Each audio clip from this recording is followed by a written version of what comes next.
Anya and Melissa here. I am just waiting. Okay, cool. Just got to send it live on Instagram. So bear with me. Go live.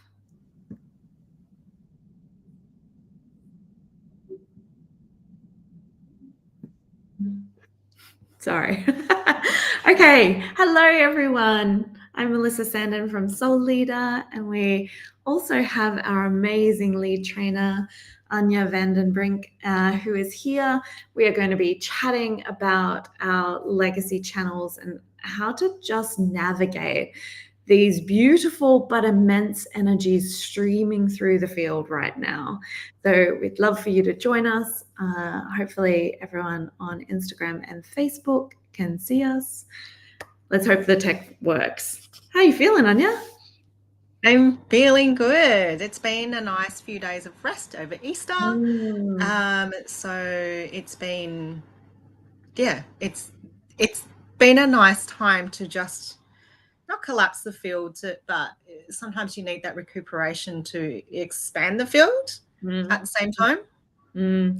I really just rejuvenated in nature, and I feel like nature has this beautiful reflection that it does. There's something in the harmonies and the beauty and the creation of nature that reminds us who we are. I need to explore more of it actually, because I feel like there's some energetic experience entrainment that's happening that just connects you back in. So I had lots of that, but I think you're right. Lots of decompression time, reconnection as well. So I hope everyone is emerging out of this break feeling inspired. This is what we wanted to speak to today, because it is a time for legacy and soul work.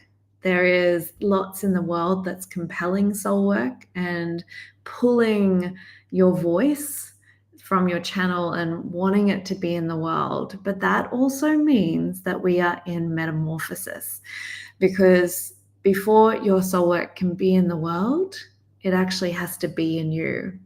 Before your soul work can activate the world, it has to activate you.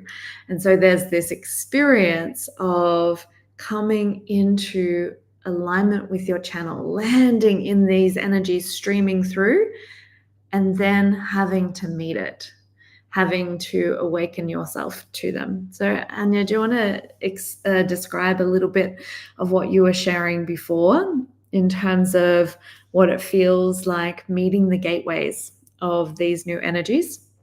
It feels like shit, just to be frank.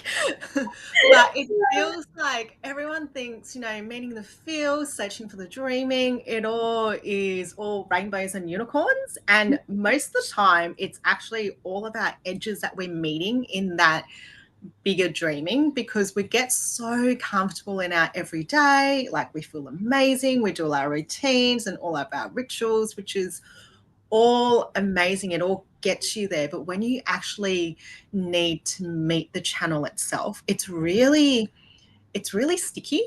It gets really it almost is like walking through mud and walking through jagged rocks. And I've had it described as, walking through the tide, walking in a field of fire. There's so many metaphors that we can put it through.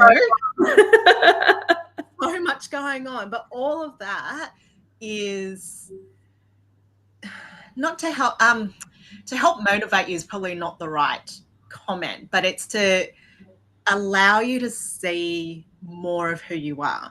It's allowing you to see how the changes are affecting you and your old patterning and your old reasonings for things that come up for you. So a lot of the clients and women that I've worked with, and quite a few men that I've spoken to as well, they find that they can describe what they're feeling to a detail, but to actually embody that and bring it out into the world, that's the sticky part. That's the part that you need to go through all of your own personal reawakenings, all of your own personal lineage stuff, all of your own entrapments and identity roles and all of the things that we've been doing most of our life, they're all the things that we have to do in order to bring, to almost birth this new way into the world. And it's crap. It's so it's one of those things that you're like, I'm sure I've been here before, like I'm sure I've done this work, and yet it comes up time and time again. But it comes up time and time again, trying to repattern us out of our old responses that we have to them, out of our old ways of thinking oh my God, this is coming up again. I've done this. Yes, you've done it, but has your repatterning actually embodied itself within you? That's the biggest question. And I have noticed for myself, but also for a lot of our students in our embodied energetics cert, that the gap, the distance between what it feels like when you're in the flow of your soul work and when you're dislocated from it is becoming so much more obvious and emotional as well. Because when you feel the absence of that sense of hope and connection and abundance and wealth and also that moxie to bring your voice and your work and to know it has a place in the world, that absence can rest on you really heavy. That sense of the voice being strangled inside yourself can feel really intense. So it's a really curious thing right now that the energies of being in soul work and in your channel feel so good, but it's very viscerally intense when you're out of it. And so this process of metamorphosis to claim who you are within it, it's like, can't we just do our work? And then we start to realize this is the work as well. Embodying your creative energy, your vision, your possibilities, your lineage, your legacy, becoming that is the work. And what I've noticed is that so many of us are standing at the moment as a bridge between our ancestral pathways and those old karmic loops, the patterns that maybe our ancestral line or even our short future line of our maternal and paternal mother, father histories, though we're actively being called to meet these and transform them so that we can bring through new paradigms, new energies, new language, new ways of being into the world. And I feel like a lot of us are in the incubator between the old pathways and the new. And so that can feel like a metamorphosis. That can feel like exactly what you're speaking to, Anya, in terms of I'm in it, but I also get the sense that I'm claiming something new. But why does it feel like this? Well, it feels like this because this is the process of rebirthing and bringing the soul work. And it is gnarly sometimes, particularly for whatever reason it is that these new energies are streaming through, but the dislocation is very obvious as well. So what are you guiding your clients with at the moment in this? What's the wisdom? I've seen quite a few people, not just my clients, quite a few people in their sadness at the moment of like grieving. There is always a sadness when you grieve the old parts of yourself before moving through. And this happens like every time things cycle through you, there's always a point of sadness that you experience. And yes, when it's big, it feels really visceral, and it feels like really it wants to be stuck, but it wants to be moved at the same time. And we get really saddened and deepened in those moments where we go, oh my God, I really don't want to say goodbye to my old self, because it has held me for so long in such like I've worked so much through that I don't want to let it go because it was a part of me, and yet your higher self and your mind actually goes, but I need to let it go in order for other things to come through. And so there is that dislocation of, I'm feeling the real live streaming of this channel, and yet there is a part of me that doesn't want to let go of the past because I've done so much work to get here. I want to keep this point of myself and carry it with me, and yet you know that it's just dead weight that you're moving through with you. It feels like that ball and chain that that it's almost your ego's holding on. Your ego is the anchor that is weighing you down for you to be able to move through.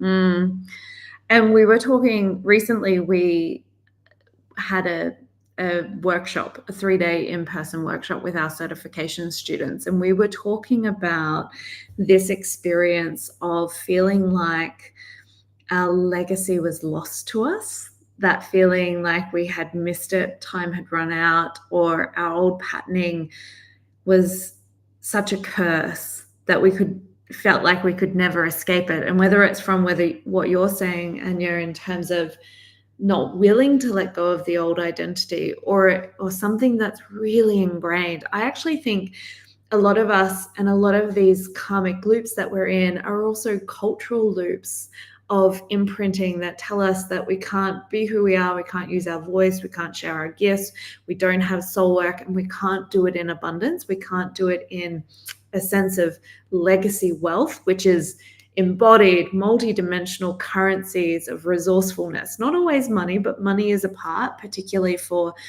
women and others who are creating healing and change and leadership in the world and being paid for it. But this sense of that liberation of feeling like you can be a steward of wealth and it overflows from you and it can feel good and it can feel easy to do this. I feel like we're all navigating not only our personal histories that say it's not possible, but our collective cultural histories that have imprinted on us that it's not possible. And so that's why when we're in this moment, it can feel really, really hard to let go of the old identity. And like I was saying, some of our students were expressing in that sadness of, it feels like my legacy is lost to me, that I've lost it. When really all that's happened is we're through this old patterning, through these cultural scripts and lineage scripts that say we can't do our work and be abundant, we can't be seen and be in intimacy, we can't do legacy in the world because no one wants it. It's shrouding us, and it's literally a veil. And this is what the Legacy Channel does and this is why we're really big here at Soul Leader around making sure your energetic infrastructure, your unique sequencing of soul flow through your field and your body is turned on, because we have to start embedding and activating new energetic channels within us to allow us to move and sometimes quantum from the old to the new. Because what doesn't seem to work is just continuing to navigate and feeling like you're trying to break through those old identities and trying to find abundance, but still in the thickness of scarcity. And the breakthrough energy often is never really enough energy. And I think it's part of the old way, this old paradigm of being where it's like we have to work really, really hard to heal and break through, but we never quite get there. I also am becoming very aware of how that's an old script. And part of this new way of being, of embodiment and healing and weaving our creativity and sharing our voice, needs to be generative, nutritive, abundant, needs to be cascading, full of wealth and overflow. And so I'm really interested in how we shift into that. How do we reconcile those old pathways and those old karmic loops and start to be inhabiting the new without all the hardship? And sometimes it can be as simple as being open enough with your vision, which is through embodying legacy channels, through more soul work and all the rest of it, sometimes it's about actually taking a step back from the situation and recognizing that there are other pathways to move through, that there are actually ways that have been shown to you, and yet you're so stuck in the old pattern and how you're responding to that old pattern. And because we get taught in our healing cycles of diving into the shadows, of looking at how we're feeling and how we're embodying and how we all do, and we're actually not even taught to look at the bigger picture of what's in front of us, of saying, oh, there are actually other opportunities available. There are actually other avenues that are available, because our mind just goes straight into the old patterning of, no, but this is the way we've always responded to what's coming up. This is the way we've always done it. And yet that is the repatterning that we're trying to bring through. Yeah, that's exactly it. It's like we're somatically, like we've got this somatic reflex in us to collapse into the old emotion, the old pattern, the old belief and stories, and the role, like the shadow role that comes with that. And this is why, like, if we can geek out on energy for a minute, this is why at Soul Leader, particularly in our embodied energetic cert, we want to map the way energy flows in a natural, innate, and abundant way for everyone. Because often the way that you are naturally aligned, the way that you would inhabit yourself if you hadn't been told any different, if you didn't have these karmic loops on cultural fields impacting you, would be this overflow or this creative inspiration. You would naturally be tapped in. You would find some awe with this beautiful planet that we live on, or this connection between people, or this creative inspiration with your work and the modalities that are streaming through you right now. And it's not through effort that you get in that state. It's not through trying to break through. It's actually just rematriating in your power, turning your power on again and letting your soul flow through you in the way that it is naturally sequenced to do. And this is what we explore a lot, because I feel like it's this beautiful regeneration to tap people into this, who they are, in a way that is abundant and full of flow, not by the roles that they've been conditioned to play and all the holding and the freezing that goes on in their system, but actually who they would be if we unraveled all the static and the noise and said, you get to be who you are. You are a creative being. There is an extraordinary intelligence and information and vision and dreaming pouring through you. What do you want to create in the world? And that's where they come alive. So let's have a little chat about that, because you and I love all of the energetic infrastructure that goes into mapping someone's unique flow. Can you tell me what impact it's had for you in terms of being able to map your keystone, and even what we've been doing recently, which is mapping the circuitry of soul centers, the particular gateways that you're moving through in this moment that awakens your channel and lets you flow in your natural way? Yeah. So one of the biggest takeaways I've received by doing this cert was, not only does it teach you to be able to read all of these things in your field, but it also has that connection to, it doesn't just leave you on a high note. You know, when you go to big events or do a cert, when you're in it, when you're in the energy of it, you're like, yes, it feels amazing. Yes, I feel so powerful. And then all of a sudden you have like this lag about a week later going, yeah, that was great. What's next? Like it's this cert teaches you how it's almost like you're teaching new muscle memory for yourself.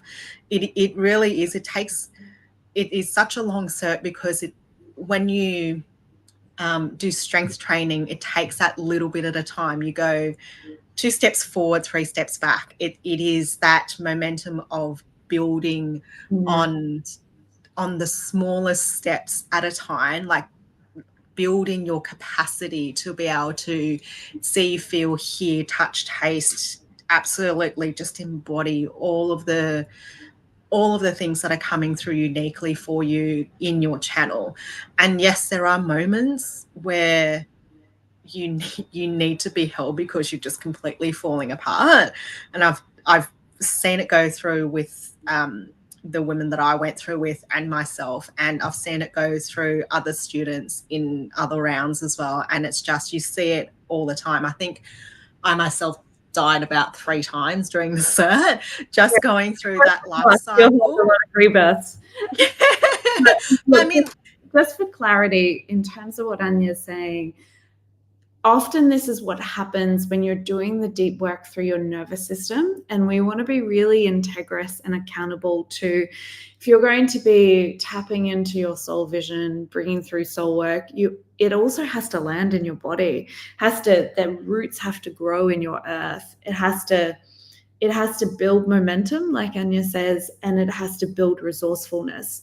Has to, in the same way, we nurture it like we're growing a garden. And that means that we are changing constantly as we embody this and we become a living ecosystem of our soul leadership in the world. So it doesn't have to be a hard process, but it is a rich and deep process that makes you really accountable to being a leader who imbues the energetic truth that they're teaching. And that truth then transmits into someone else's field and sparks their sacred channel too. You won't get that transmission if you're all mind, if you're just studying a modality and you're going to get qualified in it, but it's not a lived resonance within you, then that potency is missing, that magnetism that actually taps others into their soul work before you've even said a thing. That's what's important. Sorry, Anya, I just wanted to add that in. No, that's amazing. And yeah, that's, I mean, Melissa's absolutely right. It's not enough just to study something. You really have to embody the whole of what it is in order to be able to transmit the wholeness of who you are and how you've really integrated that into your ecosystem, into your soul work, into all of the messaging that you are out there to hold for people, to hold, to transmit, to transmute.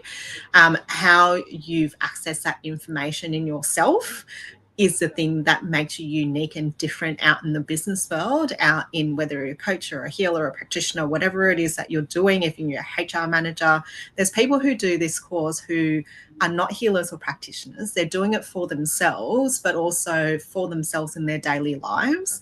It's not this cert is more for the individual. And yes, we go through soul work, how that is going to be able to transmit it out into the world, not always in a business sense, but even in a personal and bigger legacy sense. That's why we call it legacy. We don't just call it business.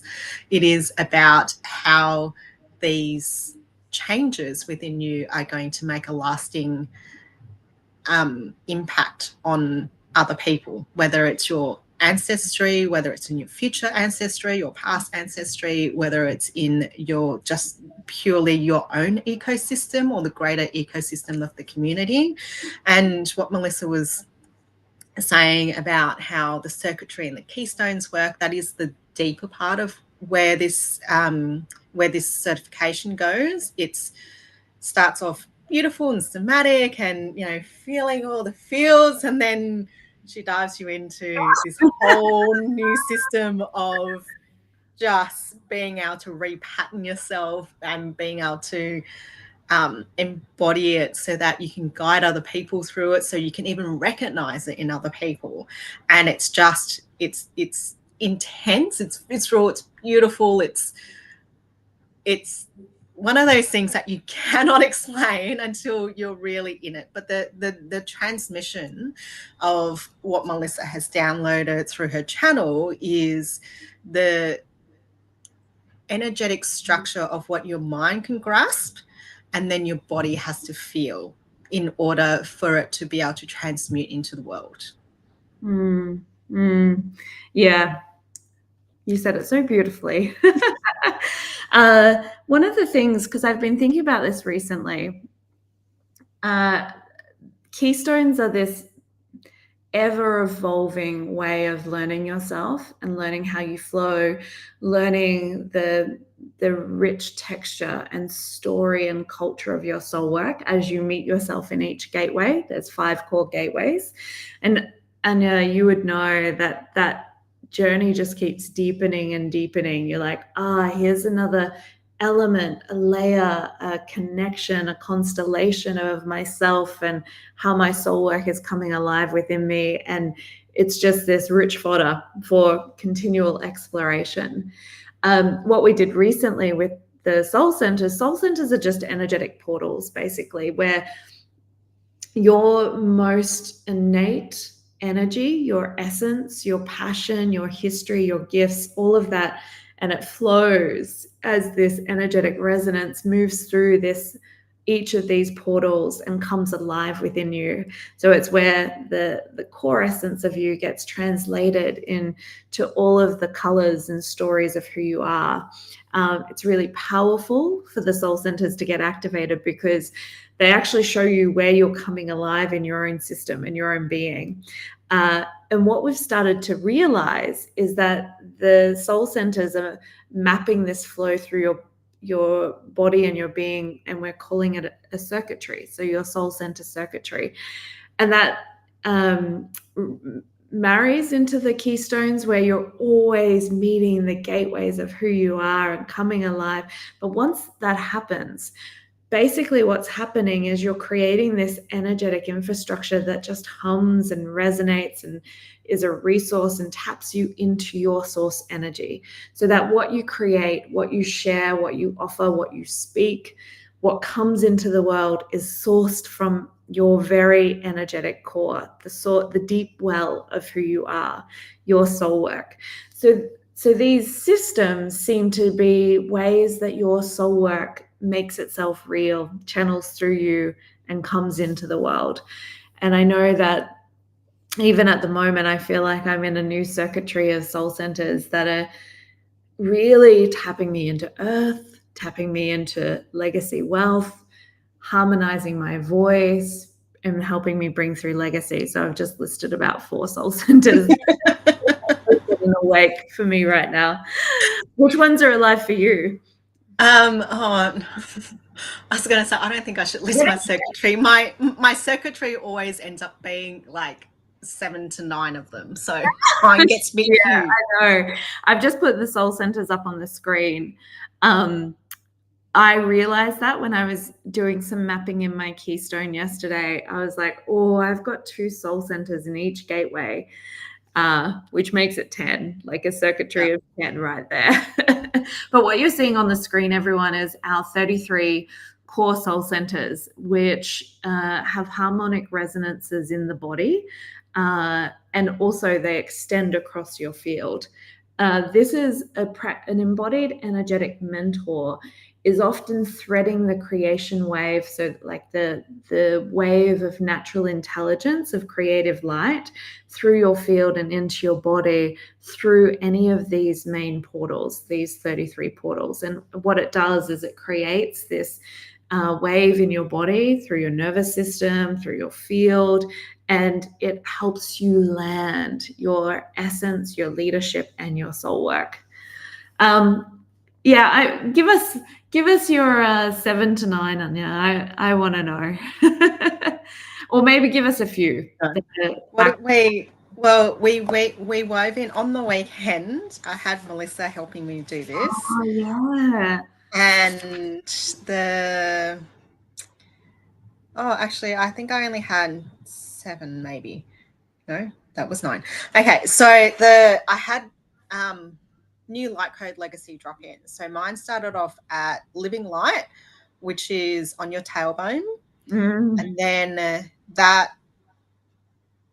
there was that one. There was the earth resources. So there are 4 resource points within the earth itself. Earth is one of those ones.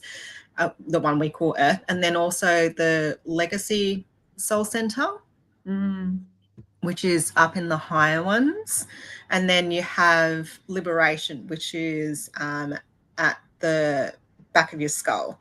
So those were the key ones that came through. And then you also have ones on either side, which is your masculine, your feminine flow. So there's 3 of those points down your body. Oh, I remember that. Yours was integrating, wasn't it? Yes. You had mother father lines, matriarchy and patriarchy, and then the feminine masculine in your hips. And we were doing, like, the wave wanted to move through you in this real figure 8 through your body as you're integrating those energies. Actually, something that I think was really important when we were working together, Anya, and I think this is going to be relevant. This is why we do what we do. This is why we're doing all of this energetic flow and energetic infrastructure, not just because it's fun, but because it has purpose. And so when we were doing it with you, it was either Legacy or Stargate was going into a channel of resources in the earth. So it was going from a cosmic center to an earth center. Yeah, so that was my Stargate. So it actually skipped me altogether. Yeah. So being that I'm a star source, which means my energy likes to gather its resources outside of me first before it comes back in. The energetic field of the Stargate, which is one of the higher soul centers, wanted to actually skip me, skip my nervous systems, and it wanted to fuel the resources soul center before that new legacy channel opened up into my actual nervous system field. And that happened for me yesterday. So I was doing this beautiful waterfall gorge hike where we had to swim through the gorge for a lot of it. And I was just attuning to nature, feeling amazing. And then I was like, oh, what is this circuitry that's happening in me? And it was literally looping around my body. So it went same, Stargate, but for me, it went into Earth Center. And then there's something happening where it wanted to go power, as in feminine power, then intimacy, then voice. But instead of kind of going up the central column of my body, it wanted to go in the field around me. So that's an important note that even with soul centers, it doesn't always have to be inside you. It can be, the soul center can be your full field. Anyway, the point is, because we could talk about this forever, the point is that what I feel like is happening is we are all starting to have an invitation to embody a flow that is abundant and that is different and disruptive to those old hardship ways. So the ways of scarcity, the ways of suffering and efforting and having to put so much energy and life force into something and feeling like you get little reward. And so as we're starting to map these centers that just seem like they're part of our essential nature for bringing our soul work, they are flowing with light speed, and they're often bypassing some of your old karmic loops and hardship patterns and actually going, how would we flow if we could just flow in the energy of who we are? Now, I say light speed because that is the flow of creative light. It is neither fast nor slow.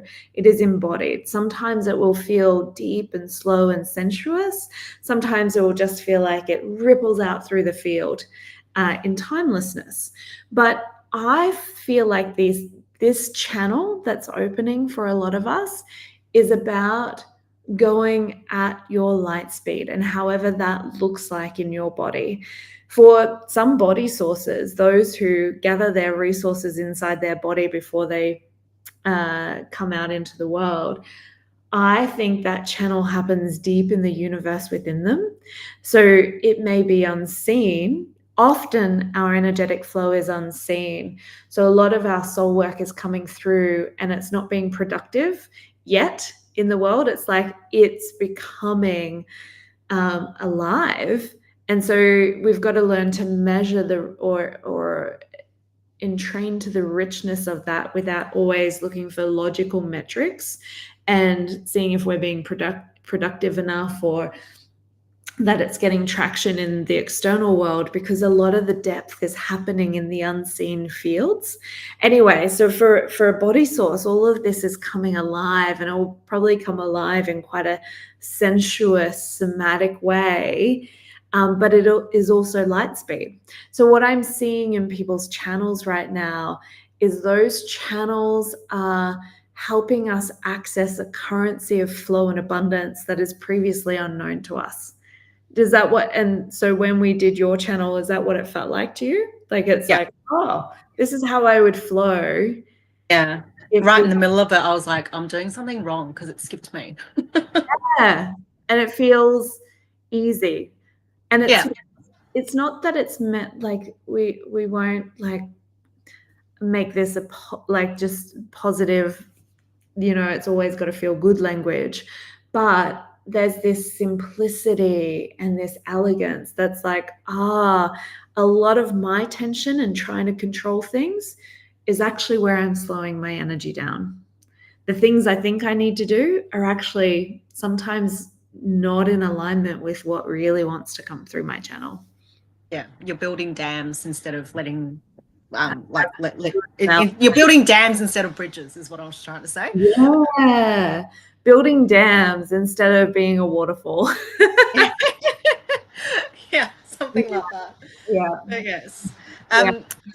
The other thing that has dropped in during our conversation was a lot of people would be sitting here thinking, yes, well, this is like getting that waiting card again when you're doing your tarot. And it's like, how long do I wait to do this? Like, how long is the process? How long it's going to be? Again, it's trying to measure success through matrix. And my answer to that would probably be, how long's a piece of string? Like, how much work do you want to put in order to get something out of it, in order to see yourself in the bigger vision of who you are? Yeah. And I would also say sometimes that when you ask that question, why hasn't it happened yet? How long do I have to wait? How long do I have to keep working at this? Oh, there's more transformation, self-discovery to go. That's often not an energized question. Often that question comes from a place of dislocation within you. Sometimes it's that victimized shadow self. And I'm not saying that it doesn't mean your experiences and emotions are not real for your lived experience. But what it means is often the answer is not performance-based, and it is spontaneous and available here and now, because it actually is just about being in your power of who you are, which is not outcome-based. It's aligned in your channel, and it collapses time and space. It's quantum, and there's nowhere to get to and nothing to do. And so the question becomes irrelevant, And so often it's about where we're asking our questions from will tell us a lot about whether we're in the energetic flow of our field or whether we're dislocated from it as well. Yeah. I think the lesson from that is it's never really about the question, but exactly where it's originating from, like what energy is it coming from. This is why we map the field, because there's lots of real things in the world that need to be addressed, and like new ways of being, new innovation, new technology, new cooperative movements of change. But I also believe that we have to be resourced in which to invest our time and creativity into these movements of change. And for that, we actually have to learn how we're meant to flow within ourselves, where our soul state is, how this and like our fields come alive. When that happens, and you can start to recognize all of the little ways, the cultural ways, the indoctrinations, the imprints, and the karmic patterns that make us drop out of our natural way, then we start to learn where we're fueling ourselves from. Where are you fueling your business from? Where are you fueling your relationships from? Where are you fueling this idea of your soul work and legacy from? And often, if you're not in your unbound source, the place where your channel is open, it will feel hard. And so this is my vision for how we create change in the world, is actually doing it from overflow, or doing it from a reclamation of our power and our creativity. And for that, we need to know our soul state and how our energy flows. So I feel like this is a really important piece. This is why we do energetics, not just to be in our own self-discovery all the time, but because we're meant to use our voice, use our gifts in a way that is resourced and overflow into the world to make that change in whatever area or industry or sector or spaces that you occupy as a change maker in the world. You are meant to be resourced, and you are healing lineages when you choose to be a steward of wealth, when you choose to be a vessel for your soul work, when you choose to be a leader with voice. You are healing lineages, and you're also changing the trajectory of the timelines of the living planet. Yeah. Amazing. I think we might leave it there for today. We end on a good note. Okay, awesome. Yeah. If anyone's listening and would love to chat to us about our Embodied Energetics Mentor Certification, doors are open. Our new round is starting at the end of the month. Anya and I would love to chat with you, and we are available to chat. This has to come from a soul-aligned yes for you, and often you just need a little time to unravel that. So please reach out to us.